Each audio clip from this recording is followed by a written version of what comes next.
If you feel your manifestations getting close but never quite stick, then this is an issue of you wanting a desire, but your body is rejecting it because it does not feel safe. This is related to a big topic that I had talked about before, which was the parasympathetic and the sympathetic nervous system. So how can we calm our body in order to receive? How can we recognize that the things that we desire for ourselves are not danger? It's not danger. How do we do this? Number one, in my last video, at some point I had talked about how doing repetitive writing on a certain desire allows us to safely explore our manifestations. Because when we first start writing it, we feel certain different things, boredom, ridiculousness, and then it gets to the point where it feels real. So scripting and writing is an interesting way to explore these dreams in a very safe environment. I want you to revisit your past. When good things had happened to you in the past, how was your reaction to it, and what was the reaction from the people around you? Because that really determines how you can bring in new stuff into your life that you want, right? Because if it had cost you relationships, friendships, anything along those realms, if it had a consequence to it, so then your body is going to have a hard time bringing that into your life again. So how do we tell ourselves that these things are safe? Like I mentioned before, the first one is writing out our desires and exploring them in a safe way.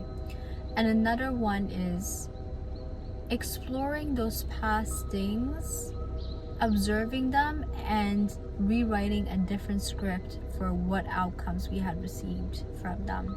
I also highly suggest doing breathwork exercises, taking breathwork classes, or doing sound healing sessions, because sound enters our body the easiest, and it has a way of healing us without even knowing it.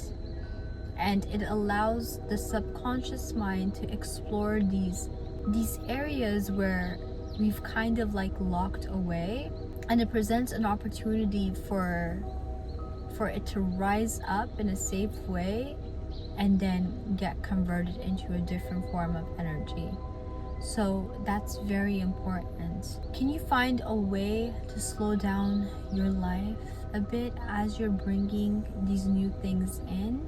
I think it's so interesting how we tend to delay our own manifestations, because that is so counterintuitive. You love yourself, so how the hell can you delay your own manifestation? But if it had cost you big things in your life, then it's logical. The thing is, everything we do, though it may appear as illogical, it is always logical. There's always a logical reason behind why we protect ourselves from good things. But we don't want to be unconscious of these decisions that we make, and we want to find a way to change that, right? This is why it's so crucial to spend time alone. Because let me ask you a question. If you are out with people day and night, how are you able to explore these things? Now, the only issue with that is also we need balance with that, because yeah, you don't want to go out with people day and night. You don't have time to reflect, but also you don't want to be stuck in overthinking and you're just locked away. But I think, when those things arise, finding a way to disconnect and maybe step away and do those things, or dedicating time for ourselves to explore these things with ourselves, as they come up. We can't always do it as they come up, because perhaps, we're in a meeting or whatever, but setting some sort of reminder of ourselves, so that, and putting a note in our phone, hey, this came up today, I need to take a look at this a bit later and see what else comes up by journaling. one very, peculiar way that we delay ourselves from manifestation is we avoid the simplest of steps that we can take to move forward with a manifestation, or even not being strategic. That's that's like a really big one. Excuse me. At telling ourselves or doing the same task every day and being like, well, I'm doing it, how come it's not working? And not really analyzing, hey, this could be different, hey, this could change, so why wouldn't you want to change it if something works?